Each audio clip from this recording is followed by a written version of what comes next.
기도하겠습니다. 보다 더 새로움을 추구하고 있는 둘째 아들의 마음과 신앙의 정신과 그리고 하나님 아버지에 대해서 하나님 아버지의 마음이 어떠하며 그 아버지의 감정과 아버지의 생각의 방향이 어떠한 것인가를 세밀하게 정확하게 설명하고 있는 누가복음의 저자 누가를 다시 한번 기억하면서 누가의 마음을 우리도 이어받아 아버지의 마음에 이르게 하시고 보다 더 새로운 그 아들의 신앙의 자세에 이르러 갈 수 있도록 각자의 마음의 방향이 생각이 아버지를 향해서 갈 수 있도록 주께서 도와주시옵고 오늘 또 들려진 말씀을 통해서 아버지께서 불쌍히 여기시는 그 마음이 어떠한 것인가를 또 달려오셔가지고 목을 안고 입을 맞춰주시는 그 아버지의 깊은 사랑이 무엇인가를 각자의 영이 알아갈 수 있도록 주께서 함께 계시옵기를 원합니다. 주 예수 그리스도의 이름으로 기도리옵나이다. 아멘. 누가복음 15장 20절이에요. 이에 일어나서 아버지께 돌아가니라. 아직도 상거가 먼데 아버지가 저를 보고 측은히 여겨 달려가 목을 안고 입을 맞추니. 몇몇 구절을 더 인용하면서 오늘 드린 말씀에 대한 내용을 좀 더 넓게 더 생각해 보는 시간을 먼저 갖도록 하겠습니다. 시편 2편을 보겠어요. 시편 2편 7절이죠. 내가 영을 전하노라. 여호와께서 내게 이르시되 너는 내 아들이라. 오늘날 내가 너를 낳았도다. 8절이 내게 구하라. 내가 열방을 유업으로 주리니 너의 소유가 땅끝까지 이르리로다. 아들과 관계된 신앙을 설명할 수 있는 중심 구절이죠. 시편 2편 8절은 신약 성경 말씀에서도 여러 곳에 그 인용된 구절이죠. 히브리서 1장 5절, 히브리서 5장 5절, 사도행전 13장 33절. 이 구절이 지금 내가 너를 낳았다, 아들이다. 낳은 신앙이 아들이라는 신앙인데 그 아들을 낳았다게 했을 때 그 낳은 내용이 무엇이냐? 내가 지금 하나님의 아들이라고 그랬을 때 아들로 내가 태어났다 했을 때 나를 아들로 태어나게 하신 내용이 있을 거 아니에요. 어떤 내용을 가지고서 나를 아들로 태어나게 하시는가 하는 것이고, 그리고 8절은 그 아들한테 말한 것이죠. 나에게 구해라. 내가 줄 것이다. 근데 그 구하는 내용이 열방이죠.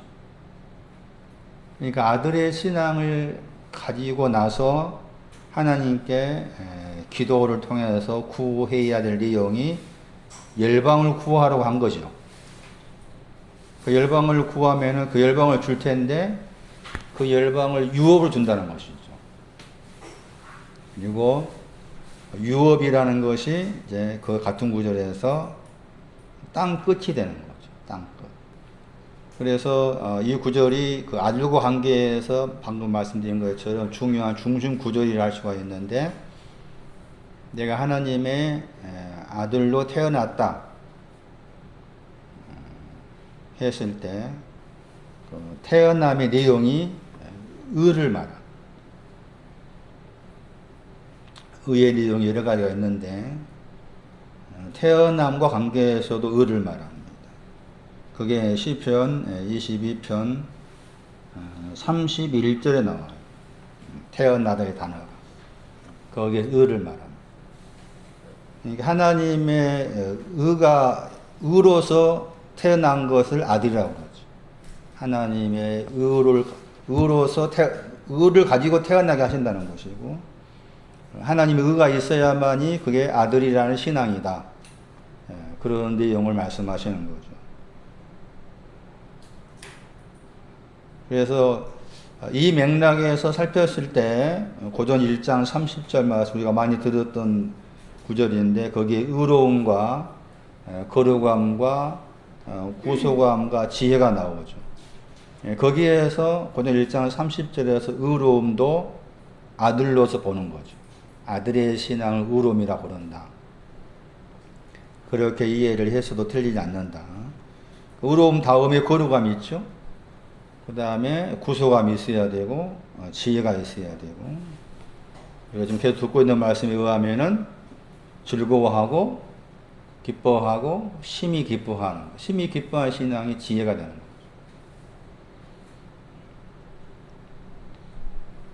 거죠. 여기 이제 문맥을 통해 살펴봤을 때 내가 너를 낳았다 하는 그 너가 누구냐는 거죠. 그래서 보시면은 여호와의 영이라고 했잖아요. 여호와라는 단어가 있는데 번역이 안 됐죠. 여호와의 영이라는 단어가 이제 법령이라는 뜻이죠. 법령, 임명, 지명, 그 뜻이에요. 그 단어가 호크라는 단어인데, 살펴보시면은 너가 지금 여호와의 영을 내가 전한다 해가지고 내게 여호와께서 말씀했다 하잖아요. 이 내게 여호와께서 내 아들이라 말씀하셨을 때 그 나가 지금 너가 되는 거잖아요. 이 너가 시온을 말합니다. 그러니까 시온을 아들로서 설명이 가능한 거죠. 시온을 아들로서 설명이 가능. 앞에 바로 앞구절에 거룩한 산 시온이 나오죠.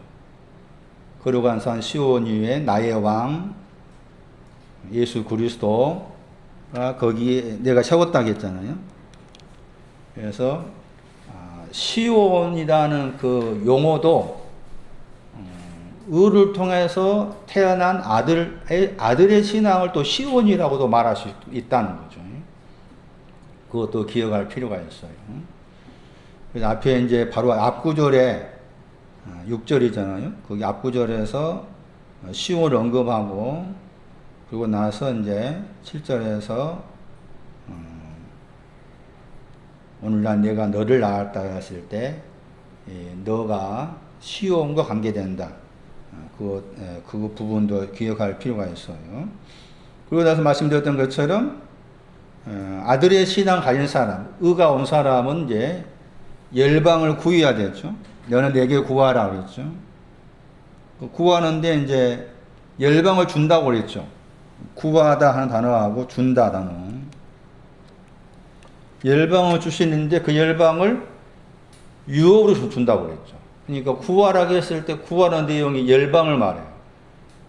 열방이 지난주 설명드린 그 뭐예요?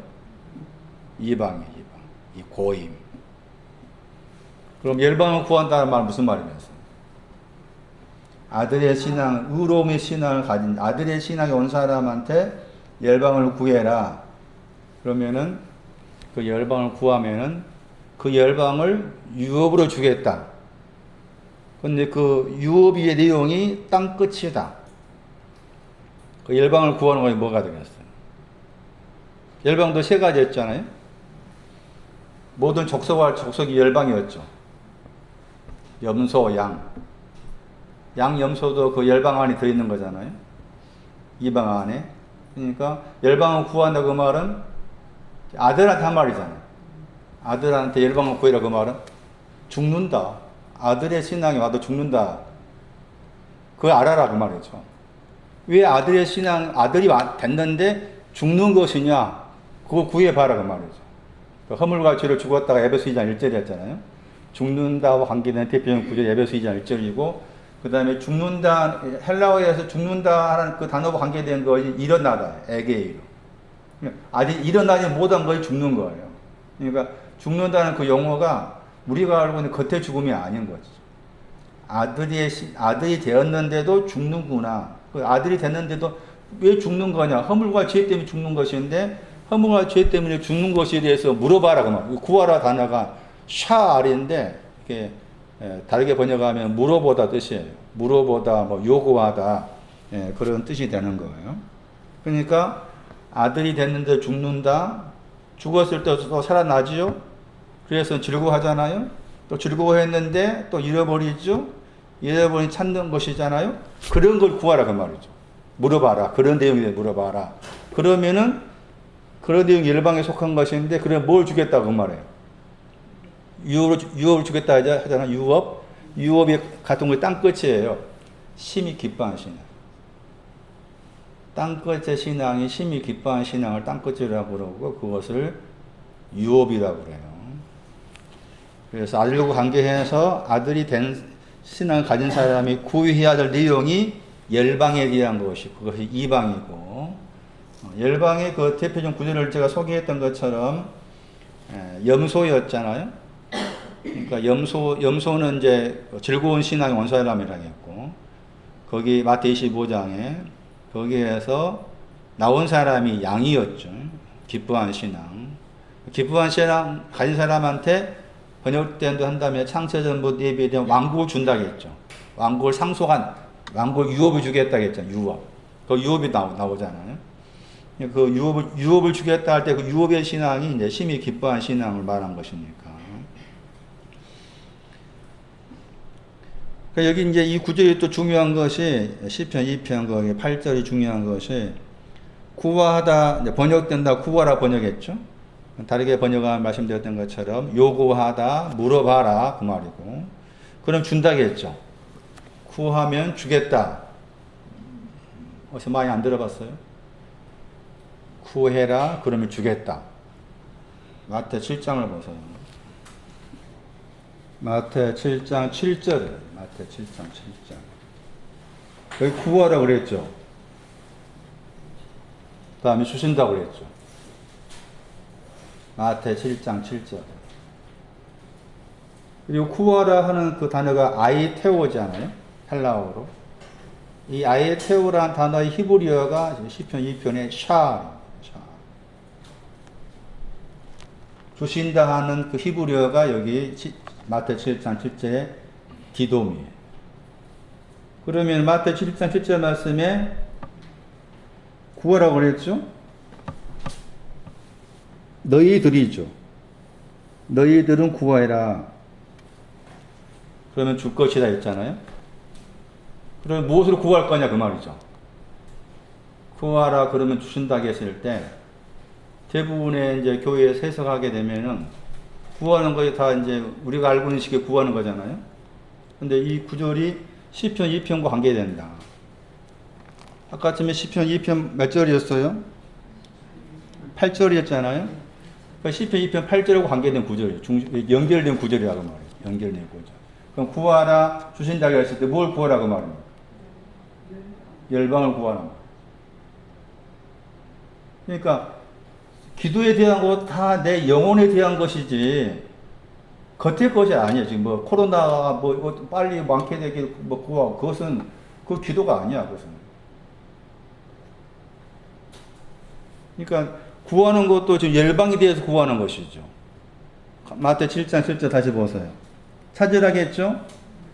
그 다음에 만나고 찾는다고 했잖아요? 그럼 뭐 찾아야 될까요?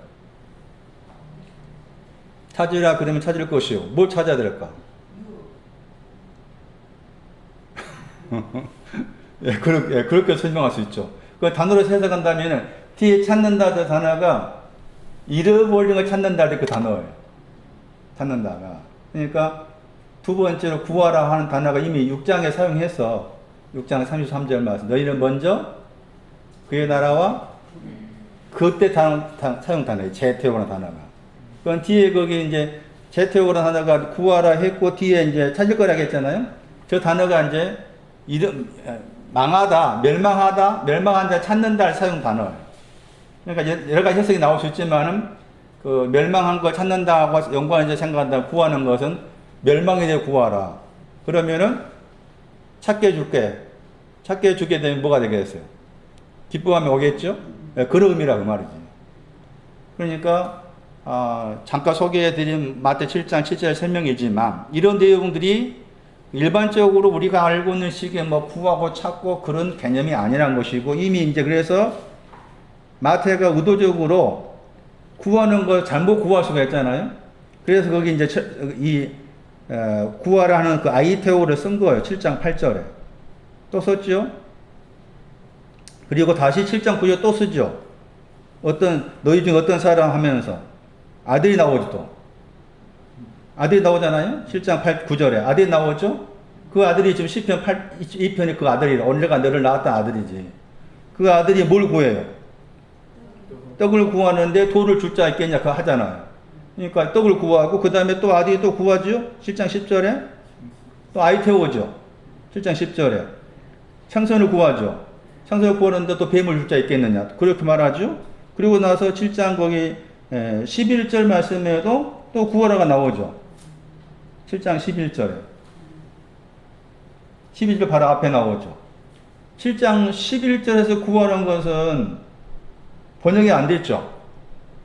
7장 11절에 너희 아버지께서 번역된다 보세요. 너희 아버지께서 구하는 자에게 좋은 것으로 주시지 않겠느냐. 그 너희 아버지 어디 계세요? 하늘 뜻 안에 계시잖아요. 하늘 뜻 안에 계신 너희 아버지께서 또 하물며 그랬죠. 하물며 어디 막 들어갔잖아요. 말론이죠. 말론. 그 말론이자 그 말론의 단어 앞에 또 보세요. 이 단어도 봤죠? 누가 15장에서.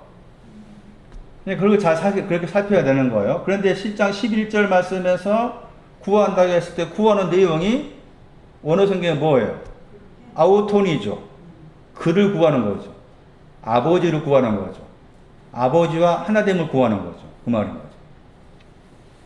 그래서 이제 마태가 이 구하라 하는 것에 대해서 잘못 오해할 수가 있으니까 아들을 가지고 와가지고 떡에 대해서 구하고 생선에 대해서 구하고 그 다음에 아버지를 구하고 그런 내용으로 이렇게 설명하고 있는 거예요. 그래서 시편 2편 7절하고 8절 말씀이 연결되어 있다. 아들이 의를 통해서 내가 하나님의 아들 되었으면 그때는 구할 것이 있어야 된다. 구할 내용이 열방을 구하는 것이다. 이방을 구하는 것이다. 이방이 뭐냐? 즐거운 신앙이 오기 전도 이방이었고 기뻐하는 신앙 오기 전도 이방이었어요. 그리고 기뻐하는 신앙이 온 사람한테 다시 이방이 뭘 얻어요? 심히 기뻐한 상속의 신앙을 유업을 얻는 거잖아요. 그래서 여기서 땅 끝은 심히 기뻐하는 신앙을 가리키는 것이고 유업도 심히 기뻐하는 신앙을 가리키는 거예요. 이것이 이제 시편 2편 7절에서 7절 8절 말씀이 이렇게 연결되어 있기 때문에 아들의 신앙을 가진 사람이 구해야 될 내용이 지금 드리고 있는 말씀과 연관되어 있어서 먼저 말씀을 드린 거예요. 상거에 대한 말씀에 대한 보충 설명이에요. 상거라는 단어는 설명드린 것처럼 분리를 가지다 혹은 완성을 가지다 그런 단어였어요. 그런데 이제 오늘 소개해드릴 구절은 누가복음 7장이에요. 누가복음 7장 거기 6절 말씀을 참고하시면 거기에 지금 상거라는 단어하고 멀다 하는 단어가 나와요. 누가 7장 6절이에요. 거기는 예수님이 등장하죠. 그 다음에 이제 우리 번역으로는 어떻게 번역됐는가 하면은, 하여 번역했죠. 우리 번역된도 한다면 7장, 누가 7장 6절 말씀. 하여 번역된 저 단어가 15장에 상거란 단어. 제대로 번역을 제대로 살리지 못한 거예요. 그리고 멀다 단어가 나오죠. 그러니까 누가 15장 말씀에 15장 거기 18절인가 말씀에서는 번역된도 한다면 상거가 아직도 멀리 있습니다 했잖아요. 그런데 그 반대 말이 7장 6절이에요. 7장 6절. 이미라만 썼죠. 이미 상거가 멀지 않다란 말이죠. 이해되세요? 누가 7장 6절하고 그 다음에 15장 몇 절이에요? 15장 18절? 같이 비교해 보세요. 멀다 하는 단어가 나오고 상거라는 단어가 똑같이 나와요. 그런데 15장은 아직도가 있고 7장 6절은 아직도의 반대말이라 할 수 있는 뭐가 있어요? 이제 그랬죠. 이제 번역했잖아요. 저 단어가 이제로 번역했지만 이미 뜻이 되고 바로 지금 그런 뜻이에요. 이제라고 번역된 저 단어가 이미 바로 지금 상거가 멀지 않다 그 말이죠. 7장 다시 6절하고 15장 20절을 비교해 보아라. 멀리라는 단어가 있잖아요. 멀리라는 단어 마크란이죠. 마크란이 있죠. 그 다음에 7장 6절에도 마크란이 있죠. 7장 6절에 멀다 했죠. 그 다음에 7장 6절에서는 하여 번역된 저 단어가 이제 15장 거기 20절 말씀에 상거죠. 상거. 그렇죠? 그런데 7장 6절은 멀다, 상거라는 두 단어 앞에 아니다. 절대적으로 아니다. 우가 붙어 있죠. 절대적으로 아니다. 절대적으로 아니다 했잖아요. 절대적으로 아니다 붙어 있잖아요. 그리고 이미 그랬죠. 그러니까 7장 6절하고 15장 20절에서 상거가 아직도 멉니다 하는 말의 반대 개념이 7장 6절이에요. 예수님은 그 집으로부터 상거가 결코 멀지 않았다. 그런 뜻이란 거죠. 그러니까 7장 6절도 15장 거기 20절 말씀에서 상거가 아직도 멀다 했을 때 그 상거가 말하는 내용이 무엇인가를 이미 7장 6절에서 말씀을 하신 거라 그 말이죠. 근데 그 7장 6절 말씀에는 상거 관계해서 분리를 가지다, 완성을 가지다 관계해서 등장한 단어가 집이죠. 집. 오이키아죠. 그리고 오이키아라는 그 단어 앞에 또 아포가 붙어 있죠. 저 아포도 분리란 전치사죠. 떨어지다, 분리하다.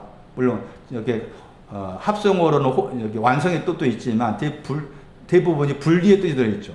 그러니까 오이키아, 집과 관계 사실 말씀이라 그 말이죠. 그러면 15장 20절 말씀에서 아직도 상거가 멀다라고 했을 때 아직도 상거가 뭐 내용이 집에 이르지 못했다 그 말인 거죠. 그 말인 거예요. 오이키아, 집과 관계 사실 말씀이니까. 그러면 그 집이 뭐냐 하는 거예요. 집의 신앙이 있는데 그 집의 신앙이 풍류와 춤추는 것이지. 그게 15장에 나왔죠? 15장 거기 25절 말씀에 오이키아라는 단어를 번역할 때 집 번역이에요. 반석 위에 집을 짓는다 그럴 때도 이 단어예요. 머리 위에 집을 짓는다 이 단어예요. 그러니까 근데 이 오이키아라는 단어가 집이라 단어인데 이 단어는 거주하다 뜻이다. 거주하고 있다. 거하다 그런 뜻이에요. 그러니까 뭔가 지금 거주하고 있는 것을 집이라고 표현한 것인데 그 내용이 뭔가 하면은 번역된도 한다면 15장 25절 말씀에 풍류하고 춤추는 것을 말해요. 풍류와 춤추는 것. 그래서 15장 20절 돌아가 다시 했을 때 아직도 상가가 멉니다. 그 말은 내 안에 뭐가 없다 그 말이에요. 풍류와 그 말이죠. 내 안에 풍류와 춤추는 소리가 없습니다. 그런 뜻이에요. 내 안에 풍류와 춤추는 소리가 없습니다. 그래서 전에 설명드렸던 것처럼 풍류는 기뻐한 신앙을 상징하고 춤추는 것은 심히 기뻐한 신앙을 상징하고 그렇게 이해를 하셔야 돼요. 그게 누가복음 15장 20절 말씀에서 상거가 멀다 하는 그 구절을 다시 7장 관계해서 그런 해석이 필요해요. 다시 돌아오시면은 15장 20절, 누가 15장 10절 말씀에. 근데 그의 아버지께서 그를 보셨다고 그랬죠. 예, 보셨다. 보셨다는 저 단어는 보다 하는 것도 신앙의 의미를 담고 있는데, 이 단어가 담고 있는 신앙의 의미는 심히 기뻐함. 그러니까 심히 기뻐한 것으로 보시는 거예요. 아버지께서 심히 기뻐한 것. 왜? 아직도 상거가 멀리 있습니다. 분리된 거 가지고 있고 완성된 거 가지고 있다 할지라도, 상을 가지고 있고 음란을 버리고 악한 모양을 버렸다 할지라도, 이루를 가지고 있다 할지라도 나는 아직도 당신과 나 사이가 멉니다 하는 사람을 향해서 아버지가 보신다고 했을 때 심히 기뻐한 보시는. 제가 지난주에 말씀드린 것처럼 이 부분이 중요하다. 아직도 내가 멉니다 하는 고백을 수없이 해야 되겠다. 아직도 나는 당신과 나 사이는 멀리 있습니다. 그런 나를 보시는 아버지의 마음은 심히 기뻐한 보신다. 이 단어가 이제 거기 써진 거 보면은 에이돈으로 써졌잖아요. 그런데 사전에는 호라우로 나와 있죠. 호라우. 에이돈, 호라우. 그런데 호라우, 에이돈 저 단어가 사용된 거 보면은 그게 아까 말씀드린 것처럼 심히 기뻐하다. 요한복음 8장 56절에서 아브라함이 나의 예수님의 예수님의 나를 보고서 기뻐했다 했을 때 거기에 심히 기뻐하다는 아갈리아오라 단어가 사용되었어요. 그러니까 이 에이돔, 보다 하는 단어는 그렇게 심히 기뻐한 것을 보는 것으로 그렇게 사용될 수 있는 단어다. 그렇게 생각을 하셔야 되고, 그래서 아버지께서 그를 보았다고 했을 때 아직도 멉니다 하는 그를 보시는 아버지의 마음은 심히 기뻐한 것.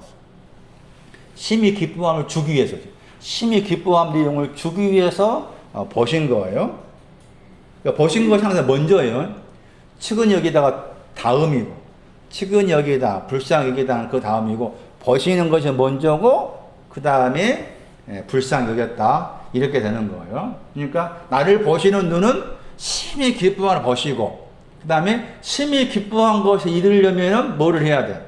내가 안에서 심히 기뻐한 신앙이 오기 위해서 필요한 것들에 채워야 되고, 필요 없는 걸 제거해야 되잖아요. 그러니까 또 불쌍히 여기시 필요한 거예요. 그래서 보시고 먼저 보셨죠? 그리고 아버지께서 그를 측은히 여기셨다. 불쌍히 여기셨다는 거예요. 이제 지난주에는 불쌍히 여기셨다, 측은히 여기셨다는 명사를 설명했는데, 동사로 설명하면 여러분이 좀 더 이해를 하기 쉬울 거예요. 누가복음 10장을 볼게요. 동사로는 이 단어가 누가복음 말씀 안에서 3번이나 나온다고 했죠. 동사로서 이 단어는 누가복음 말씀 안에서 3번 나오는데, 지금 설명드린 10장 33절하고 그 다음에 7장 13절이 나오죠. 누가 15장에 나오고, 동사로서 3번 나온 단어가. 명사로서는 누가 1장 몇 절이었어요? 78절. 누가 1장 78절에 명사로서 사용되었고, 동사로서는 3번 그렇게 사용되었는데, 우리가 누가복음 10장은 많이 이제 익히 알고 있는 내용이기 때문에 거기에서 이 단어가 사용되었죠. 10장 33절에 사마리아 사람이죠. 그를 뭐 했어요? 보고 그랬죠. 그냥 보는 것이 먼저예요. 그를 보고 뭐 했어요? 불쌍히 여겼다고 했죠. 보다 하는 단어 보세요. 기본형 보세요. 같은 단어죠. 에이돔. 그러니까 사마리아 사람이 이제 예수 그리스도잖아요. 예수 그리스도가 사마리아 사람으로 나타난 것인데, 왜 예수님을 사마리아 사람으로 바꿔 말씀했을까 했을 때, 이 사마리아 사람이 이방인 관계예요. 이방. 사마리아 사람 이방 관계되어 나오기 때문에 그렇게 사마리아 사람으로 등장해서 나타난다. 그것도 그렇게 아실 필요가 있어요. 자, 불쌍히 여기셨어요. 누가 10장에 대해서 요즘 듣고 있는 말씀으로 다시 한번 재해석을 해보면, 10장 30절 옷을 벗겼죠. 아들이라는 옷이에요. 절반이 죽었다겠죠? 아들로서 죽은 것은 말. 아들로서 죽은 것이에요. 이미 시편 2편 말씀처럼 의를 가진 아들이에요. 아버지께서 낳은 아들인데 아들이나 옷을 가지고 있었는데 그게 벗겨져요. 그 절반이 죽었다는 말이 이제 아들로서 죽었다는 거죠. 그 죽어 있는 그 아들을 보시고서 불쌍히 여기신 거예요. 10장 33절에. 그리고 그 불쌍히 여기심이 이제 세 가지가 되는 거죠. 자, 불쌍히 여기심이 내용이 세 가지예요. 그 첫 번째가 10장 33절이에요. 기름과 뭘 부었어요? 기름과 포도주를 부었죠. 누가 10장 34절 말씀에 기름과 포도주를 부었어요.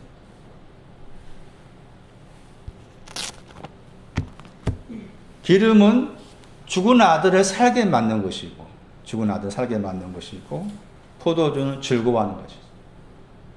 그렇게 해석해야 돼요. 기름과 포도주에 대한 재해석. 기름은 죽은 아들을 살게 만들어주는 역할. 포도주는 살게 만들었으니 즐거워하는 역할. 그것이 기름과 포도주로 부었다. 그리고 나서 이제 여기 주막에 데려갔었어요. 데려가셔가지고 그를 돌봐주었죠. 돌봐주면 나오죠. 주막에 데려가서 돌봐준 사람도 사마리아 사람이죠. 그 돌봐주었다고 해서 돌봐준 내용이 뭐냐? 기뻐하는 신앙. 기뻐하는 신앙을 가지고서 돌봐준 거예요. 그리고 나서 10장 35절 말씀에 거기에 이제 주막에 가가지고 기뻐함으로 주었는데 그 주막 주인한테 두 데나리온을 주고서 또 뭐라고 그래요? 돌봐주라고 그랬잖아요. 주막 주인한테 주고서 돌봐주라고 그랬죠. 앞에서는 사마리아 사람이 돌봐주었고 뒤에서는 두 데나리온을 주고서 돌봐주라 한 거예요. 두 데나리온 잃어버렸습니다. 찾았습니다. 그게 두 데나리온. 잃어버렸습니다. 찾았습니다. 하는 두 데나리온. 그것을 가지고서 돌봐주라. 기뻐하는 신앙. 자, 왜 돌봐주다가 기뻐하는 신앙이냐? 이 단어가 지금 명사예요. 명사. 동사. 동사는 이 단어에 형용사가 나와요. 그게 15장에 나오죠. 누가 15장 보세요. 15장 8절. 왜 돌봐주다 신앙이 기뻐하는 신앙인가? 15장 8절 보세요. 부지런히 번역했죠. 저 단어죠. 부지런히 번역된 저 단어가 돌봐주다. 누가 15장 8절. 부지런히 번역된 단어가 부사가 되고, 누가 10장에서는 돌봐주다는 동사가 되고, 그래서 이 구절의 근거에서 누가 10장 말씀에 돌봐주다의 신앙이 기뻐하는 신앙. 여기 이제 왜 기뻐하는 신앙이냐 하는 것이 15장 8절 말씀에 등불 가지고 좀 찾고 있는 거잖아요. 찾죠? 찾아서 발견될 때까지 그렇죠. 발견될 때까지 찾는 거잖아요. 찾는다. 아까 마태 7장 7절 그 단 나오죠. 제태로. 그 다음에 찾도록 보세요. 마태 7장 7절 그 단어죠. 같은 단어요. 누가 15장 8절 말씀 나와 있는 찾다, 찾도록 그 단어가 마태 7장 7절 말씀에 나와 있는 아이테오, 구하라 그 다음에 나와 있는 찾으라 그러면 찾을 것이요. 그때 사용 단어죠. 그러니까 찾으라 그러면 찾을 거라고 했을 때 기뻐하는 신앙과 관계된다. 잃어버린 걸 찾는다. 여기서 이제 등불이 기뻐함이라고 했잖아요.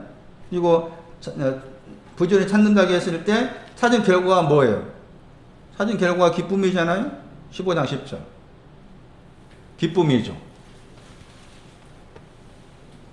그래서 돌봐주다 하는 그 신앙, 돌봐준다 했을 때 돌봐주는 내용이 기쁨의 신앙과 연관된 것이다. 두 데나리온을 말씀드린 것처럼 잃어버린 것과 찾는 것, 그거요 두 데나리온으로 설명이 가능하겠다. 자, 그러면 이제 기뻐하는 신앙에 대해서 멸망한 사람을 찾는다. 그런 내용으로 돌봐주라 그 말이죠. 돌봐준 내용이 이제 기뻐하는 신앙이었고, 그럼 그 다음에 뭐가 빠졌잖아요. 빠졌죠? 즐거워하다. 그 다음에 기뻐하다. 뭐가 빠졌죠? 마지막 빠진 거 나오죠? 그게 부비가 더 들다. 부비가 더 들면은 내가 돌아올 때 갚아주겠다고 했을 때 그게 심히 기뻐하는 신앙을 말해요.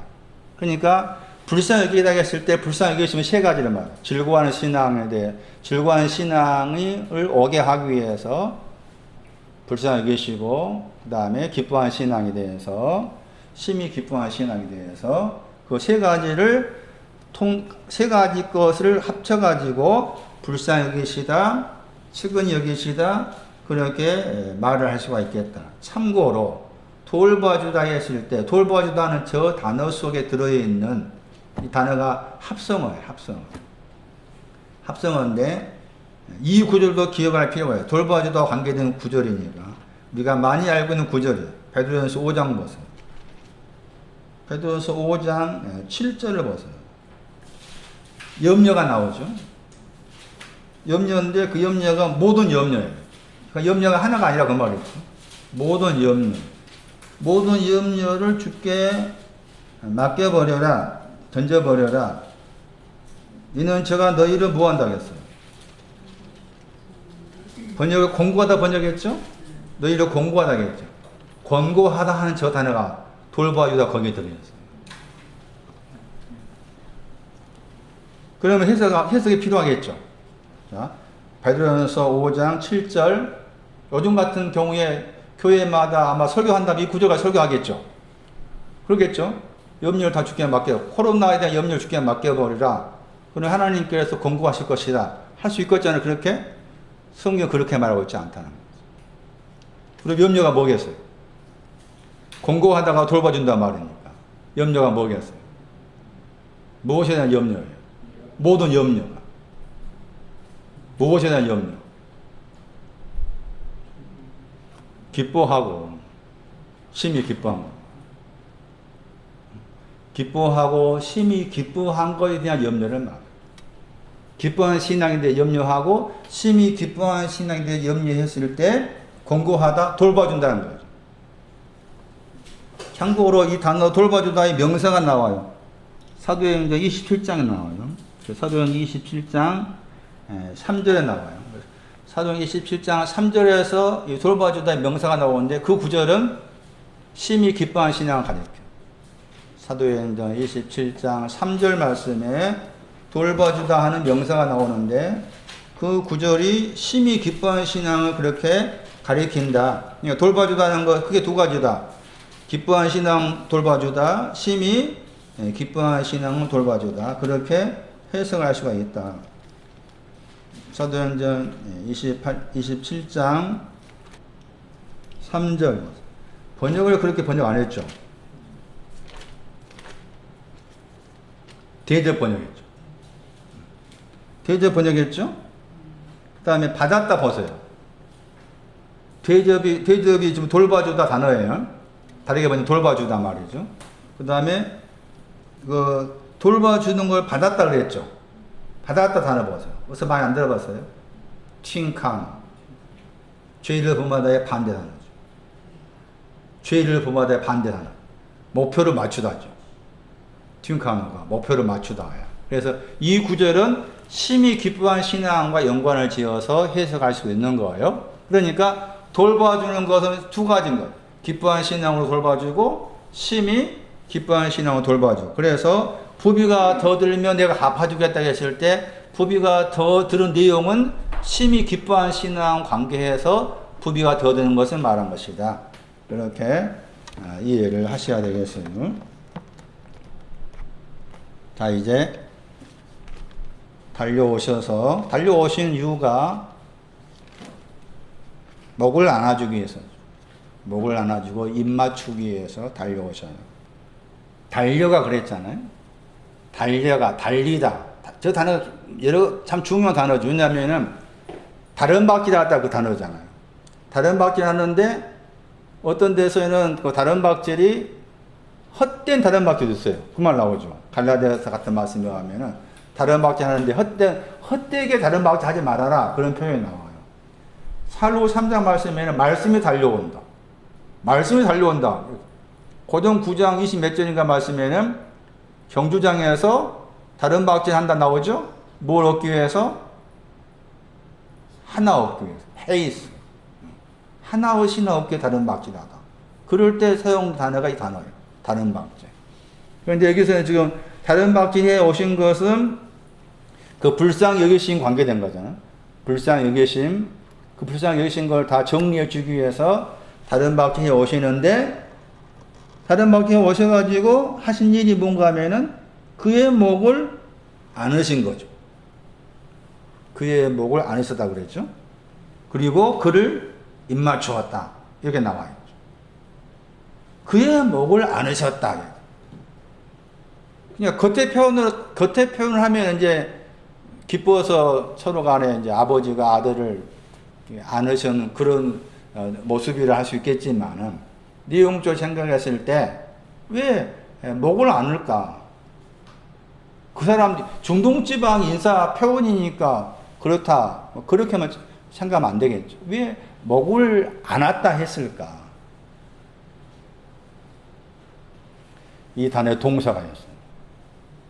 목이라는 단어의 동사예요. 그러니까 목을 안았다고 했을 때 목이 가리키는 신앙적 의미가 있다 그 말이에요. 그 신앙적 의미가 동사를 통해서 설명해야 돼요. 동사를. 그 히브리 4장에 나와. 히브리 4장 13절에 나와. 히브리서 4장 13절에 나와. 만물을 했죠. 만물이 판타잖아요. 판타 많이 들어보셨잖아요. 만물이 벌거벗었다고 했죠. 만물이 벌거벗은 것 같이 눈앞에서 뭐 했다고 했어요? 드러났다 그랬죠. 저 단어. 드러나다 저 단어가 목이란 단어의 동사예요. 그러니까 아버지가 목을 안으신 것은 모든 것이 벌거벗어가지고 뭐 한 거예요? 그 아들이 벌거벗은 채 있다 그 말이죠. 벌거벗은 같이 드러났다 그 말이에요. 드러났다 하는 그 영어 단어 보세요. 드러나다. 열려있다 그 말이잖아요. 그러니까 벌거벗은 채 다 드러나 보인 거죠. 예? 목이란 단어가 상징하는 것이 모든 것이 판타 모든 것이 벌거벗겨져 가지고 열려져 있다. 그러니까 결국에는 벌거벗겨진 거죠. 벌거벗겨진 거예요. 뭐가 벗겨진 거예요? 둘째 아들의 경우는 뭐가 벗겨졌어요? 아직도 상거가 멀리 있습니다. 그 자체가 모든 것이 아버지 앞에서 벌거벗은 거 똑같아. 그게 아직도 상거가 멉니다 하는 그 내용 자체가 아버지 앞에서는 그 둘째 아들의 모습이 벌거벗은 것과 똑같은 거예요. 그래서 그 벌거벗음을 가리워주는 거예요. 따지면 목을 안았단 말은 그 벌거벗음을 가리워주는 그런 의미로 생각하셔야 돼요. 그래서 이 목이라는 단어의 동사를 가지고서 목을 안으셨다고 했을 때 그 목을 안으신 내용을 히브리서 4장 13절 이 구조를 설명해야 되는데 동사가 딱 여기에만 나와. 이 목이라는 동사 여기 한 번 나와. 제가 찾아보니까 한 번밖에 안 나올 거 맞아요. 한 번. 한 번 나온 단어예요. 한 번. 연자 맷돌을 어디에 메고? 거기 넣고 그 목도 이 단어. 그 말은 벌거벗으라 그 말이죠.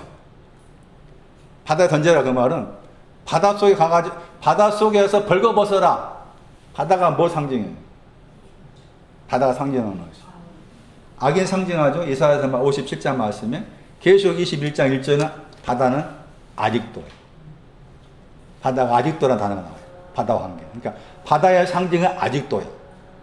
예수님께서 바다 위로 걸었다 그 말은 아직도를 걸어올 수 있다 그 말이에요.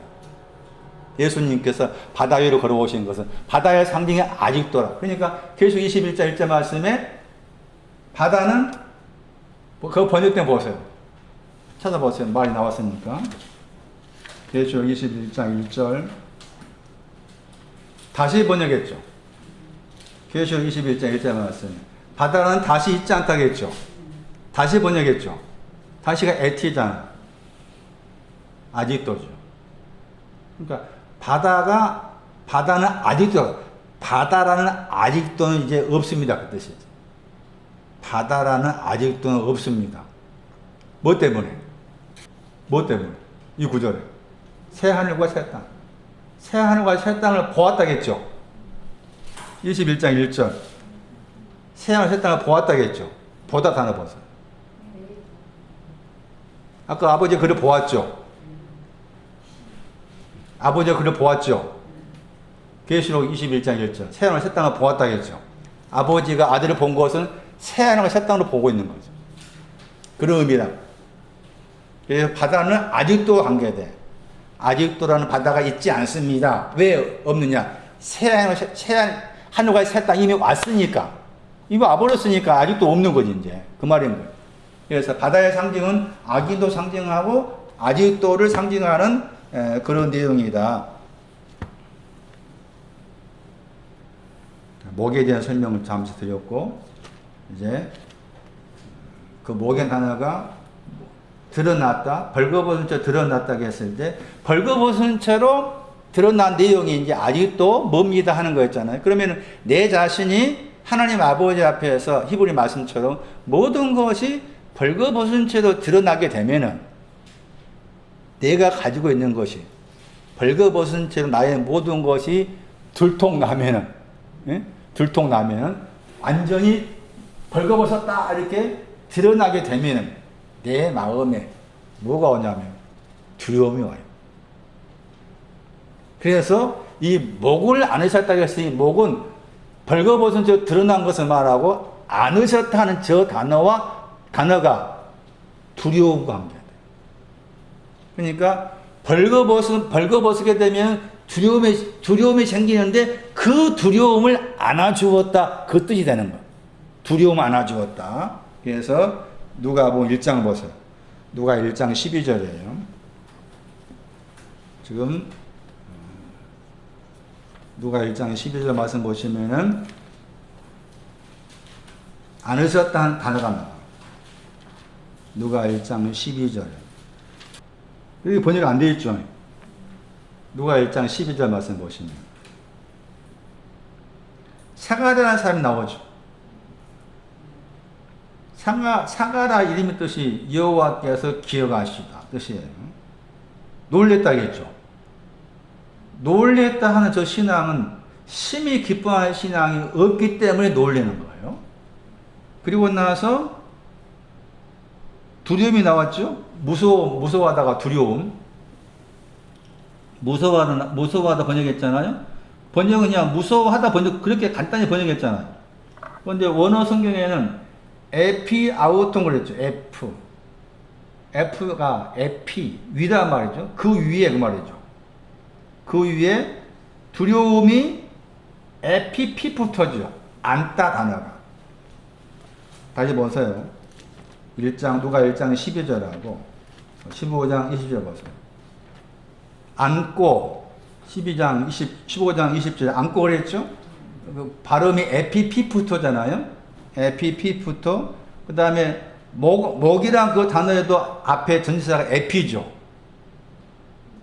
목 위에. 누가 15장 20절에 목이라는 그 단어 앞에 전치사가 나오죠. 에피가 나오잖아요. 에피가 나오고 앉는다 하는 그 단어에도 에피 더하기 피프토의 합성어죠. 그러니까 피프토란 말은 떨어지다 뜻이에요. 떨어지다, 넘어지다 그 뜻이에요. 그러니까 위라는 단어가 붙어 나오죠. 위에 떨어지다예요. 단어를 원어 그대로 번역하면 위에 떨어지다. 그런데 그 위에 떨어진 곳이 목 위에 떨어지다. 그래서 이제 위에 떨어진 것을 여기서는 앉는다 이렇게 번역했고, 1장 12절 말씀에서는 번역이 약하죠. 그냥 하여 번역했잖아. 그렇죠. 무서워 한이 번역했죠. 한이. 그러니까 정확히 번역하면 1장 12절 말씀은 두려움이 그 위에 떨어진 거죠. 두려움이 그 위에 떨어진 거예요. 두려움이. 그래서 이 에피피프토 위에 더하기 떨어지다 합성어를 번역할 때 누가 15장에서는 앉는다 번역했고 1장 12절 말씀에는 아주 가볍게 하였다 이렇게 번역했는데, 이게 두려움과 관계에 사용됐다 그 말이죠. 두려움 관계에서 동사가 사용되었다. 그래서 15장 20절 말씀에서 목을 안았다 할 때 목은 히브리 말씀처럼 벌거벗은 같이 다 드러나게 되었다. 벌거벗은 같이 드러났다 하는 것에는 두려움이 오는 거예요. 그런데 그 두려움이 왔기 때문에 그 두려움을 없애주기 위해서 그 두려움을 아버지께서 안아주셨다. 그 말이 되는 거예요. 두려움을 아버지께서 안아주신 것이다. 자, 두려움이라는 헬라어 보세요. 포보스죠. 두려움의 헬라어 보시면 포보스예요. 포보스.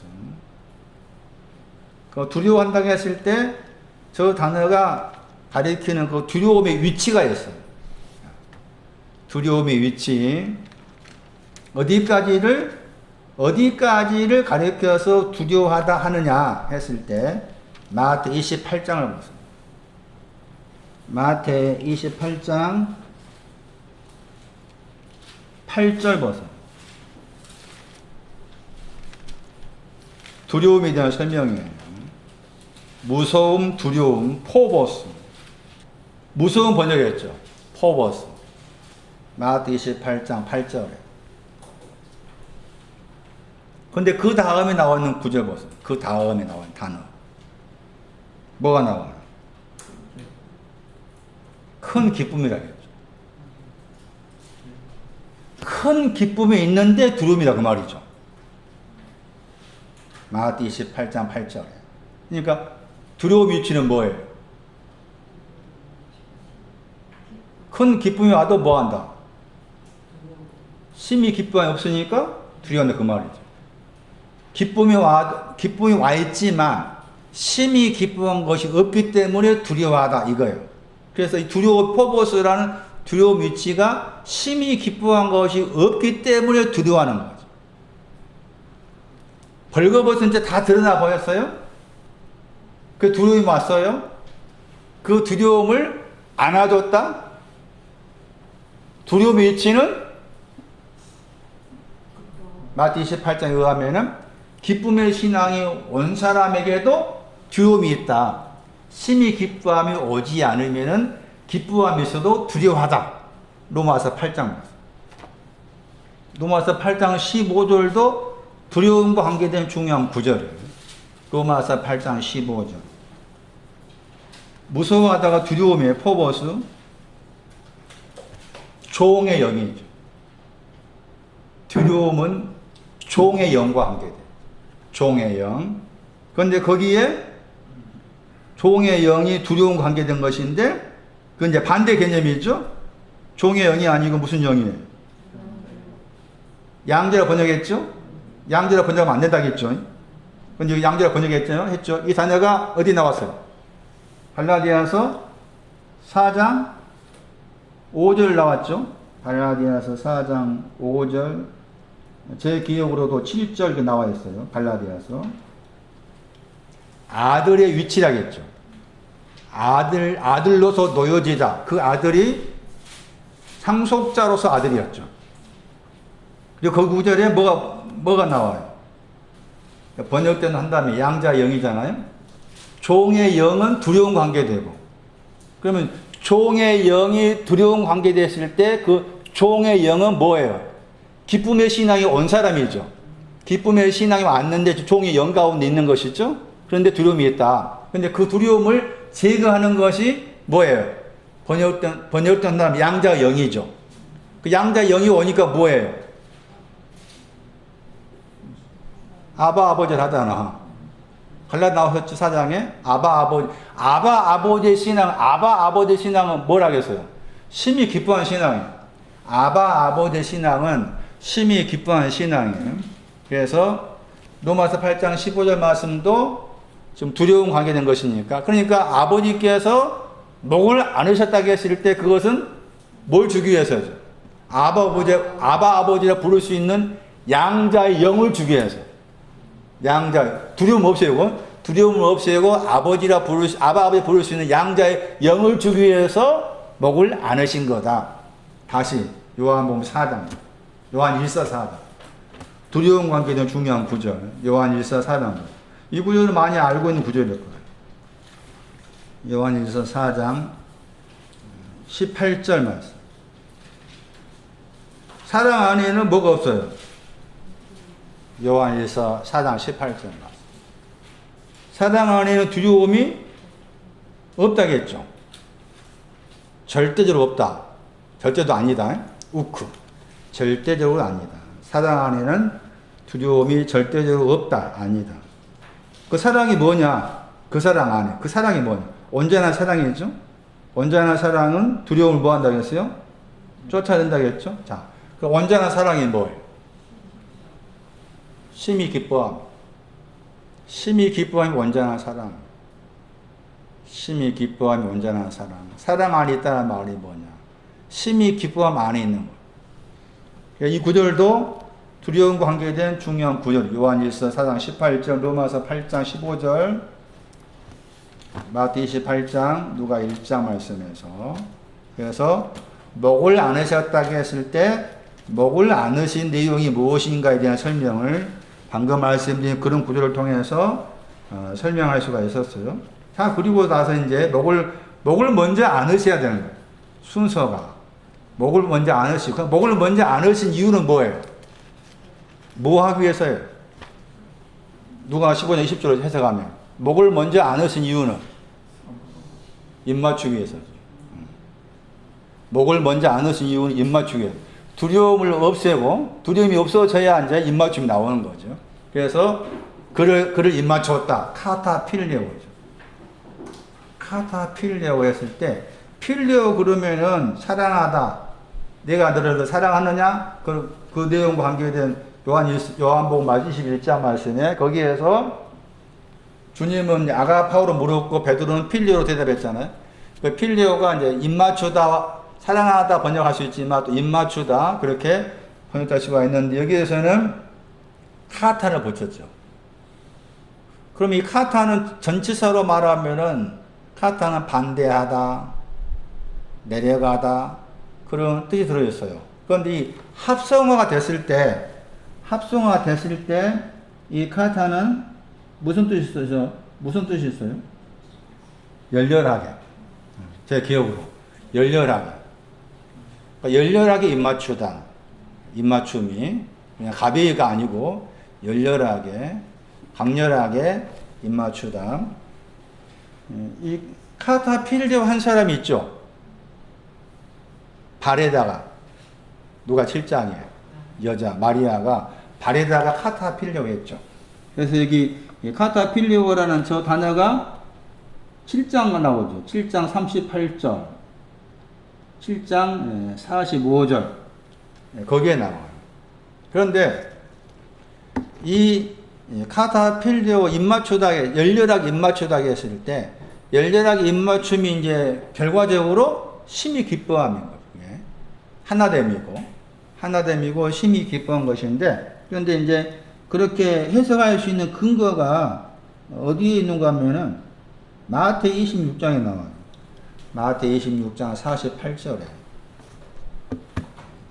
열렬하게 입맞추다 하는 저 단어의 신앙 위치를 말씀하는 구절이에요.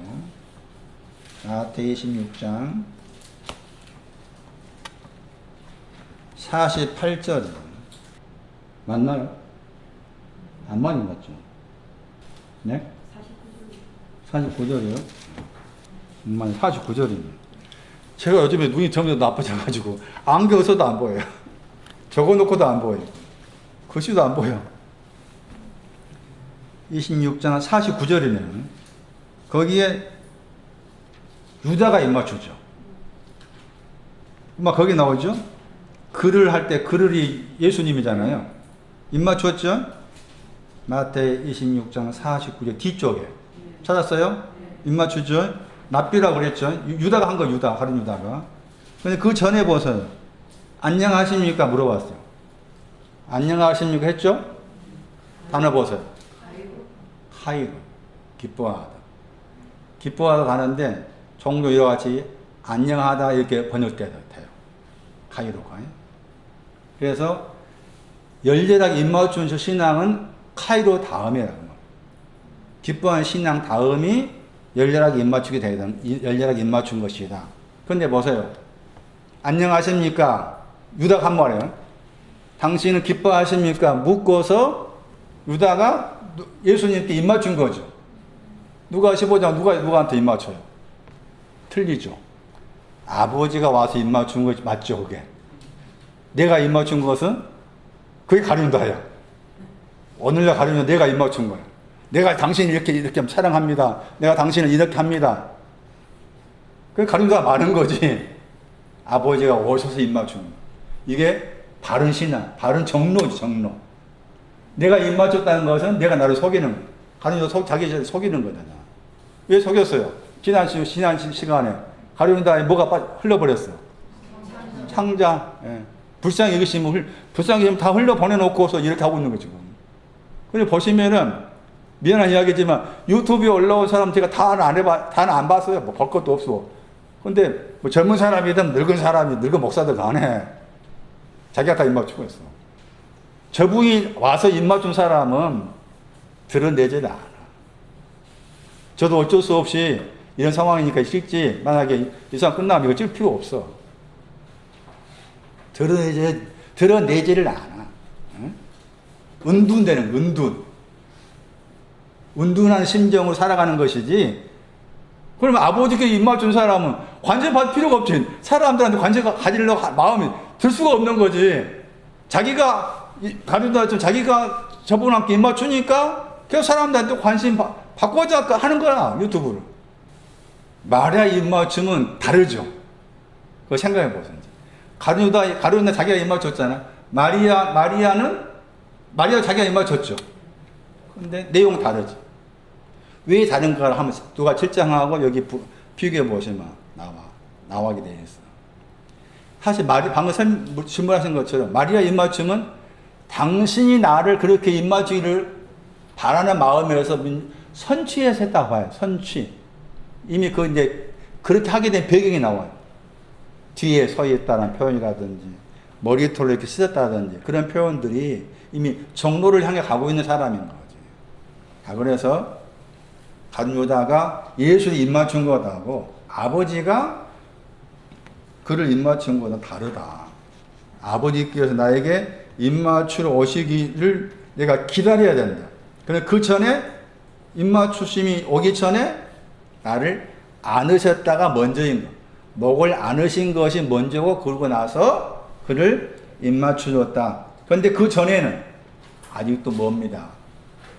그게 제일 중요한 부분이었죠. 아직도 나는 멀리 있습니다.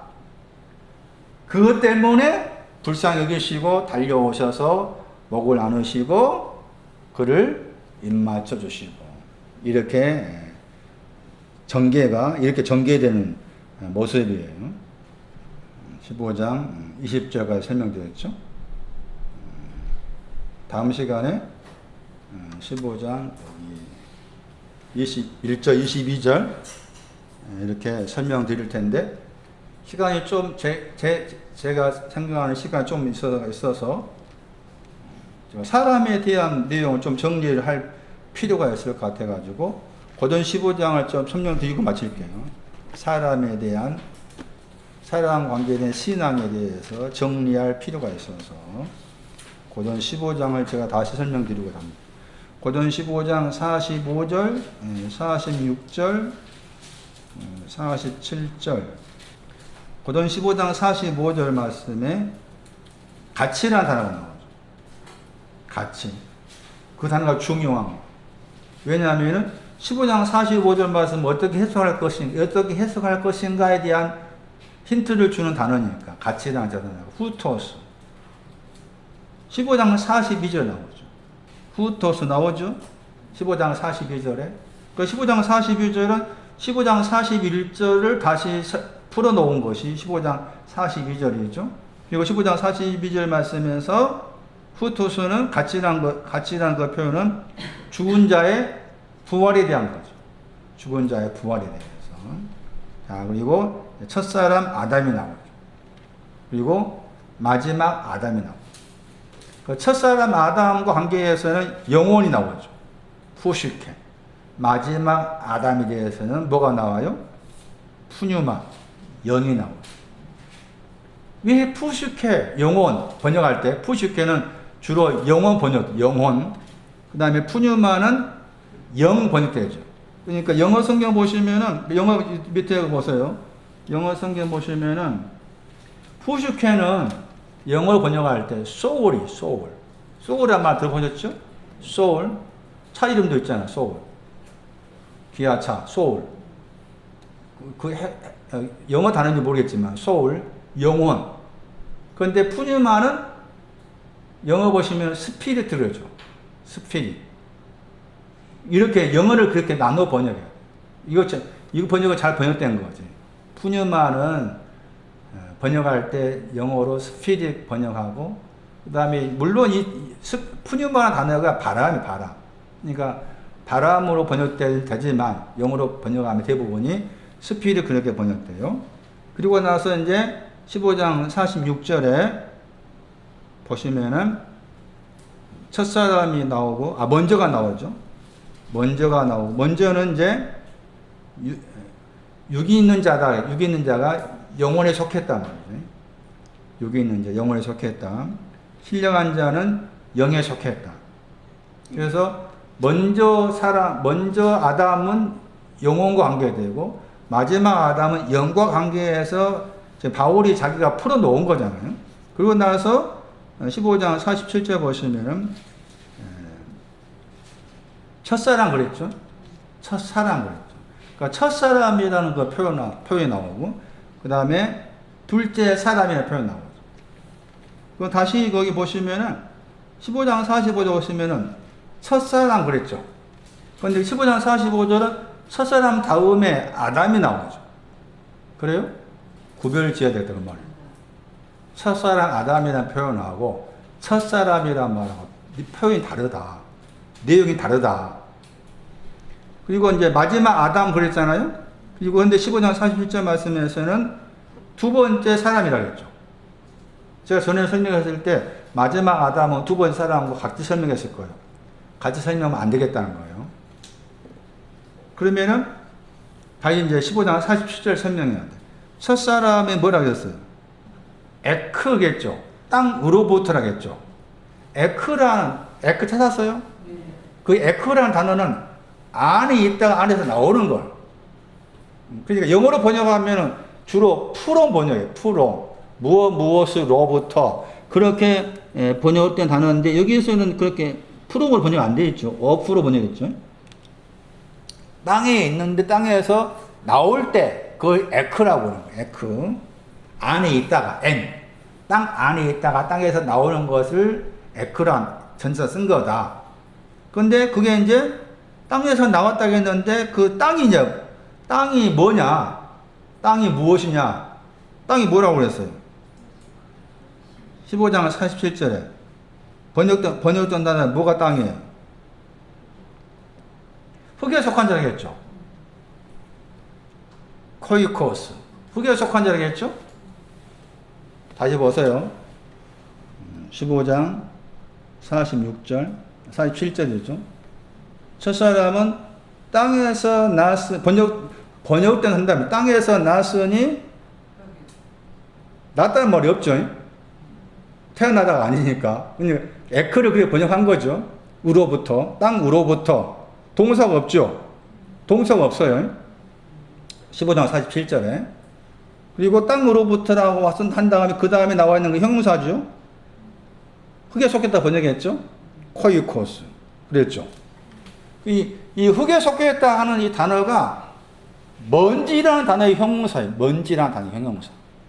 자, 첫사람이 누구냐? 다시 말하면은 저와 여러분은 사람이 돼야 된다. 사람이 돼야 된다. 물론 이 말씀이 지금 창세기와 연관된 말씀을 할 수 있어요. 사람이 돼야 되는데 먼저는 첫사람이 돼야 돼. 첫사람. 그 다음에는 두 번째 사람이 돼야 되고, 첫사람이 된 다음에 첫사람 아담이 돼야 되고, 두 번째 사람이 된 다음에 마지막 아담이 돼야 돼요. 이렇게 되는 거예요. 내용이. 그러니까 첫사람이 된 다음에 첫사람 아담이 돼야 되고, 두 번째 사람이 된 다음에 마지막 아담이 돼야 되고, 이 표현이에요. 그러면 15장 47절 말씀에서 흙에 속했다 했을 때 흙이라는 단어의 거기 형용사인데 이 단어의 명사가 먼지예요. 먼지. 그러니까 먼지 가운데 있다 그 말이죠. 흙이 먼지예요, 먼지. 그래서 영어 번역은 그냥 거기 땅에 의한 뭐 그렇게 번역했잖아요. 그런데 다른 데서는 먼지라. 여기까지 이해되셔요? 자, 그럼 먼지 그러면은 다 창세기 2장 7절이에요.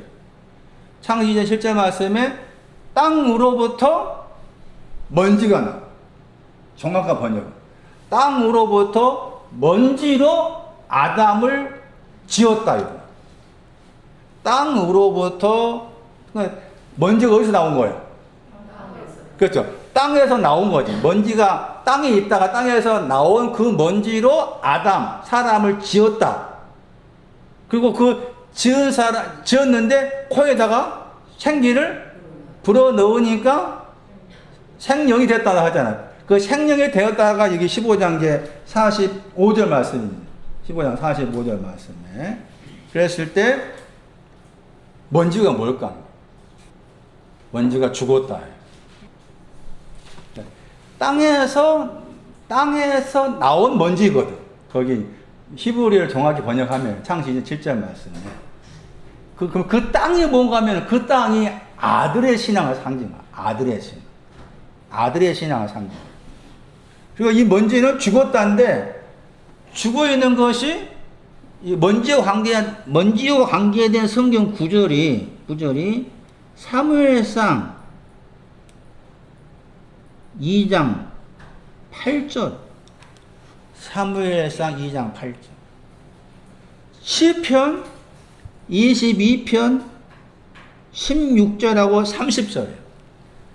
그 구절이 먼지가 신앙적으로 무엇을 말씀하는지 말하는 구절이에요. 나중에 집에 찾아보시고 먼지는 죽는 거예요. 그러니까 땅에서 나온 먼지로 아담을 지었다고 했을 때 그것은 아들의 신앙을 가진 사람을 죽게 했다 그 말이에요. 아들의 신앙이 왔는데 허물과 죄로 죽게 했다. 그런데 거기에다가 코에 생기를 불어넣었다고 했잖아요. 창세기 2장 말씀에. 그 코가 먼지를 말해요. 먼지라는 그 코에, 먼지에다가 하나님께서 코에 생기를 불어넣으니까 산 영이 되었죠? 그 신앙이 뭐겠어요? 즐거워하는 신앙. 네, 그렇게 보셔야 돼요. 창세기 2장 7절을 즐거워하는 신앙. 죽었다가 다시 살아나서 즐거워하게 되었다. 즐거워하는 신앙으로 볼 필요가 있겠다. 창세기 2장 7절을. 여기에서는 지금 아들의 신앙을 가진 사람으로서 죽었다 하는 것이 먼저 속한 것이고, 그 다음에 땅으로부터라는 저 표현이 죽어있는 그 땅으로부터 나오게 되었다. 살게 되었다. 그런 의미를 할 수가 있는 것이고, 거기에서 거기 15장 45절 말씀에 첫사람 아담이 살아있는 영혼 되었다고 했죠. 살아있는 영혼 되었다고 했을 때 그 살아있는 영혼 된 것이 누가 15장 말씀처럼 아들이 죽었다가 다시 살아났다. 즐거워하는 신앙. 두 번째 속한 사람 보세요. 그러니까 15장 47절 말씀에 첫사람이 먼지에 속했다고 했을 때 아들의 신앙으로 죽었다 의미가 관계된다. 아들의 신앙으로 죽었다. 그런데 15장 45절 말씀에 첫사람 아담은 살았다고 했을 때 그게 죽었다가 살아난 즐거운 신앙과 관계된다. 그렇게 이해를 하셔야 되고, 15장 47절 말씀에서 그러면 두 번째 사람은 하늘로부터 나셨다고 했을 때 하늘로부터 나신 두 번째 사람은 즐거워하는 신앙. 15장 47절 구별하면 첫 번째 사람은 아들이지만 죽었다 관계되고, 두 번째 사람은 죽었다 살아나서 즐거워하는 신앙 관계되고, 그런 반면에 마지막 아담은 기뻐하는 신앙. 마지막 아담을 기뻐하는 신앙으로 그렇게 설명할 필요가 있을 것 같아요. 제 나름대로 보면서 좀 정리한 부분이에요. 여러분도 한번 생각해 보시 바랍니다. 창세기 2장 7절 말씀하고 고전 15장 45절, 46절, 47절 말씀 해석이 쉽지 않는 부분이 있는 건데, 나름대로 이렇게 정리를 해보니 다시 창세기 2장 7절 말씀은 아들의 신앙 온 사람으로서 죽게 만들어졌는데 거기에다 생기를 불어넣었다의 의미가 죽은 자를 살게 만드신 기뻐하는 신앙, 즐거워하는 신앙. 즐거운 신앙이 온 사람을 에덴 동산 앞에 두었죠. 거기에서 보기에 좋고 먹기 아름다운 나무가 나게 했다. 기뻐하는 신앙과 즐거워하는 신앙. 그렇게 해석할 수가 있어요. 창시 2장 그 8절 이후의 말씀. 그래서 사람이라고 우리 했을 때 사람의 의미가 이미 아들의 신앙 온 사람으로서 죽어 있는 것도 사람 가운데 있고, 그 다음에 거기에서 살아나서 즐거워하는 사람, 잃어버렸다가 찾아서 기뻐하는 사람, 다 그런 내용들이 지금 사랑 관계에서 나타난 표현이다. 제가 왜 이 사람에 대해서 이 부분을 좀 설명해야 되겠다 생각이 든 것은, 우리 주위에 보면은 사람으로 인해서 상처를 받잖아, 우리가. 대부분이. 그 사람이 뭐, 가까이 있는 사람, 멀리 있는 사람이든 간에 사람으로 인해서 상처받는데, 내가 이 사람에 대한 정의를 내가 내 마음에서 좀 가지고 있으면은, 내 속에 생각할 때, 어떤 사람이 나에게 상처를 준 말을 하고 상처를 주었다고 했을 때, 내가 사람에 대한 정의를 가지고 있으면, 그 정의를 가지고 사람 바라보면 사람이 아니잖아. 그 사람이 아닌 사람한테 상처받는다고 했을 때, 엄밀히 상처받을 필요가 없잖아요. 그런 부분을 내가 사람에 대해서 어느 정도 내 마음에 정리를 하고 있으면은, 우리가 알고 있는 사람으로부터 그 사람이나 대상이 어떤 사람이든 간에 받을 상처라든지 힘든 것들을 내 마음에서 이겨나갈 수 있는 힘이 좀 생길 거예요. 그런 측면에서 좀 이 부분을 정리를 하고 설명해야 될 필요가 있어서 오늘 시간에 마지막으로 이 부분을 설명드리려고, 다음 시간에 계속해서 말씀드리겠습니다. 상거가 아직도 멀리 있습니다. 그런 진실된 진정한 고백을 가진 사람을 향해서 지금도 심히 기뻐함을 보고 계시고, 즐거워함과 기뻐함과 심히 기뻐함을 불쌍히 계시고, 달려오셔서 벌거벗어서 두려워하고 있는 나를, 각자를 안아주시고 입맞추기 위한 당신의 섬세한 세밀한 사랑의 의미를 각자의 영혼에 잘 알아갈 수 있게끔 도와주시고, 언젠가는 그 온전한 사랑 안에 거하는 신앙 속으로 들어갈 때까지 주께서 쉬지 마시옵고 일하여 주실 줄로 믿습니다. 귀한 예물 주께 드립니다. 주께서 흠양하여 주옵소서. 주 예수 그리스도 이름으로 기도리옵나이다. 아멘.